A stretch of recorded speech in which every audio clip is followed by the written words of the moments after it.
In a secluded village encircled by ancient woods, there lived a beautiful witch named Ilara. Her long, flowing hair shimmered like spun gold, and her emerald eyes sparkled with a mischievous glint. While the villagers admired her beauty, they were oblivious to her dark secret. She possessed the power to ensnare the hearts of men and transform them into vegetables to cook and consume, a ritual that allowed her to preserve her enchanting allure. Each harvest moon, Ilara would host a grand feast, inviting unsuspecting wanderers and charming locals alike. Enchanted by her captivating presence, many would join her at the long applewood table adorned with tantalizing dishes and vibrant flowers. Laughter and music filled the air, lending an inviting atmosphere to the gathering. As the night deepened, her guests would become entranced by her ethereal voice as she sang songs of old, weaving spells that masked her intentions.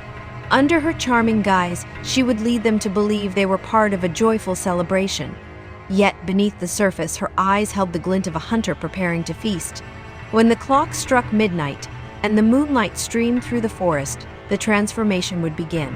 Ilara, with a flick of her delicate fingers and a whispered incantation, would turn her chosen suitors into the most vibrant vegetables: plump tomatoes, crisp cucumbers, and hearty pumpkins. Their cries for help would be lost among the rustling leaves, forever silenced by her magic. Once harvested, the vegetables would be crafted into sumptuous dishes that glimmered in the candlelight. The aromas wafting from her kitchen were irresistible, drawing more villagers in with each passing season. Little did they know of the fate that awaited those whom Ilara selected. As time passed, rumors began to swirl in the village. The local men spoke of a strange disappearance, a nagging sense of misfortune that loomed over those who visited Ilara's feasts. Some claimed to have seen errant vegetables growing in her enchanted garden, uncanny in their human likenesses, a twisted reminder of the lives she had consumed. Desperate to unveil the truth, a brave young woman named Mira resolved to confront the witch.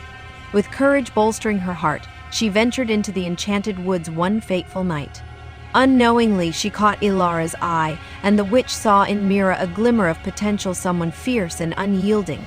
As Mira approached, Ilara's charm was met with defiance. "I am not afraid of you," she declared, standing tall against the beguiling witch. "Your beauty is a facade built on the suffering of others." Intrigued by Mira's fire, Ilara agreed to a challenge. If Mira could break the spell of the next man Ilara attempted to capture, she would forfeit her powers. But should Mira fail, she would join the ranks of the transformed, forever a part of Ilara's garden. The night of the harvest feast arrived, and as Ilara lured yet another victim, Mira interjected with a mix of cunning and resolve. Harnessing the power of true friendship and love, she conjured a spell of protection that enveloped the unsuspecting man. His eyes cleared, and he stood unaffected by Ilara's enchantment.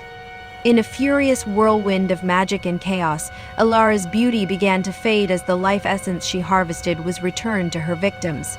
The witch shrieked as her appearance withered and distorted.